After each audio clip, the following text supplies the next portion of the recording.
Hello and welcome to NewFilmmakers Los Angeles in partnership with Movie Maker magazine. My name is Danny DeLillo and we're here at Sunset Gower Studios in Hollywood. I'm delighted to be joined with Jessica with her fantastic film, Savage Dawn. Let's take another clip.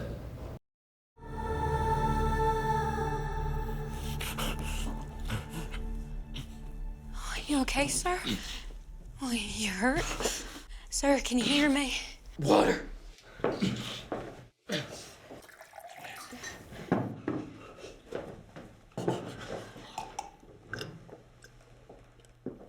What happened to your clothes? Took everything. Who did? I just put on a fresh pot of coffee. Would you like some? Jessica, thank you so much for bringing your fantastic film to us. For those that haven't seen it, tell us a brief synopsis. Yeah, so Savage Dawn is a proof of concept film that is based around the unknown, undocumented female serial killers and murderers of the Wild West in California. Why would you not want to watch that film? Like, exactly. It's the synopsis like that, I was immediately invested. But no, this was a really, really brilliant film. I mean, Thank you. the whole world that you created with these characters and just the world that I'm glad it's a proof of concept because I wanted more. That's where you left me. Where did the inspiration come for you in deciding to create this project, Jessica? Hilariously enough, my partner came to me. At the time we were training in horse stunts. I'm a horsebow archer, so I shoot bows and arrows off horseback. So we were training in that and we were like, well, we have all these horses, like what do? We should make something. And he was like, well, I don't have anything for my demo reel. Like, let's make something for my demo reel. And I was like, okay, I'll try a few things. And then I started doing some research and I was like, I don't want it to be another cliche Western about the man and things. Nothing wrong with that, just, we've had a few of them. And so I started doing research on females during that time and realized that there weren't too many documented badass women during the Wild West. So I dove deeper and deeper and deeper and realized, this is actually probably going to be much more than just a demo reel. We should make this a thing and start bringing to life and finding these unknown women who helped build the West, who were more than just gunslingers. So I started researching serial killers and assassins and women back then, and I couldn't find any. So I was like, I might make a love letter to all those unknown, undocumented, possible females out there who probably lived that life. So I made the short film and then realized, no, this is not just a short film. This needs to be like a TV series. And so here we are. Well, I mean, congratulations to you because you gave us, a world and a perspective that A, we hadn't seen before, which was so refreshing, and B, I wanted more. So I'm glad this is proof of concept, really, really honestly. Obviously you're surrounded by horses, you're making a demo reel, look where it's taken you now, which is great. But this production, design and everything that you put into it was so good. Thank you. Tell us a little bit about how you created that world and how was that experience as a director, going back in time and creating this period piece as well? Yeah, so I partnered with an amazing producer, Travis Leland, and we kind of both joined forces to find the best people possible. And so we found our DP, Ingrid Sanchez, who's just this incredible woman, who I owe all of the shots to her, 100%. So I asked my best friend, Tamaya Bantam, to direct it because I was like, I think I want to step back for this one and have another powerful female behind the camera lens. And then Travis, one of his friends, he was like, I have a great set designer. We gutted that entire house out. It was like a 70s retro themed house that we found. Yeah, and so we were in there putting in the floor the morning of and because we shot all the interior in one day and all the exterior in one day. Due to budget, love indie films. I love it. So we were all in there putting the floor together, putting everything in to make it look like an old Western house. And his name is Flip Filippelli. An incredible designer and props guy. So we would not have had what we had without him. And then, yeah, it was just crazy to do like the research on it mainly and to bring that to life. I think that's where I had the most fun. Yeah. And like trying to find that, and then also like with my character, trying to find her backstory for her accent and things like that. And my partner, who's actually the male lead in the show. Yeah. I mean, the biggest reason we cast him was because our whole point with making this is to prove and to give space to unrepresented actors. Yeah. So a Jewish man playing a cowboy. A lot of people don't know that there were Jewish outlaws and these Jewish gangs during the Wild West. So we wanted to represent that in a way, and then me as a plus size actor, and then that was like our whole reason for like creating the image that we saw. Yeah. Trying to do that. And let's speak about the acting, because my goodness me, like I don't recognize the character you play. It's obviously great acting, right? But like seriously, like you did a really like fantastic job. Like both of you did.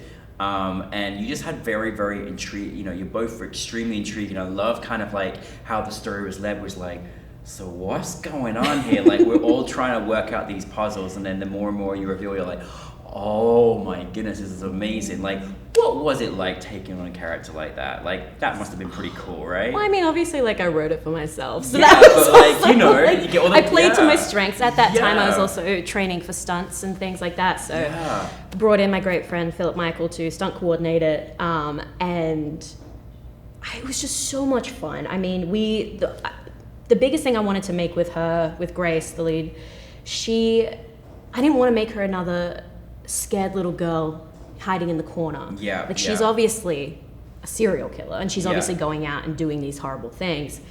So I wanted to show that she did have power and strength at the start, and that she wasn't this meek little girl. Yeah. So that was interesting to toy with and play with. Like, when I sent out the script to a friend to, you know, check it, he was like, oh no, she should really be like meek, and like she should really like hide and like be scared and things. And I was like, but that's what happens in every film. Yeah, exactly. Like, why can't she be powerful from the start and Yeah. you know, still like play that game of like cat and mouse, but be the cat. Yeah, absolutely.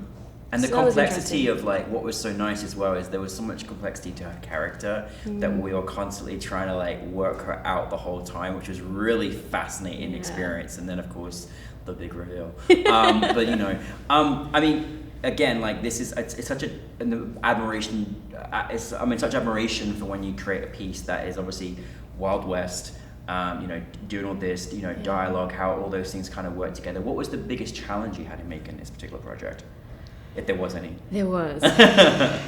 So unfortunately, my partner, who played the other role, got kicked in the head by a horse a month before shooting. Oh my goodness. We were, you know, as I said, we were like training all the time, so it wasn't something that we were just beginners at. So unfortunately, it was just a freak accident that he fell off, and Is he unfortunately, okay? he's great now. Oh, good. He's Bless great him. now. Bless him. Yeah, unfortunately that happened. So we were a month out from filming, and good on him for still doing all the stunts and all the like horse riding. That was the first time he got back on a horse, was that opening shot. They were like, you're gonna go up to that ridge and then by yourself just come down. And it was like a 20-minute like walk up on the horse. Like, wow. So I'm so glad he's obviously okay. Yeah. Because not everyone comes through that okay. So that's he fortunately was perfectly okay. Good. Yeah. Whatever he did, it worked for the film. So, you know. Yeah, he definitely channeled that. That was definitely a challenge. I mean, again, you know, I love how this stemmed from, you know, a reel on horses, and then he made this film, and now it's proof of concept. But like, what's the experience been for you? I mean, certainly it was lovely having new filmmakers on the big screen, seeing this film. What's it been? What's the reaction been like for you? Oh, it's been wonderful. I was really worried that people would get her straight away and be like, oh, she's the killer. But even last night at the screening, you know, I heard a woman, as soon as the knife came out, like scream and be like, oh no. So it's always nice to hear that, and to hear people along the journey go, oh no. And so it's been really good. It's been really, it's been met really well too, which is nice. So proving to me that maybe this is something people want to watch on TV and like watch an actual series of it. Yeah, absolutely. And it's so refreshing. We've not seen it before, you know, and seen it from your character's perspective in Grace as well. It was just, you know, really, really. And I was shocked, by the way. I didn't know it was going to go down that road. Good. I think I almost choked on my own cereal, so you know it was worth it. What is next? What is next for you, Jessica? Next, so currently I'm writing the pilot and the treatment for Savage Dawn.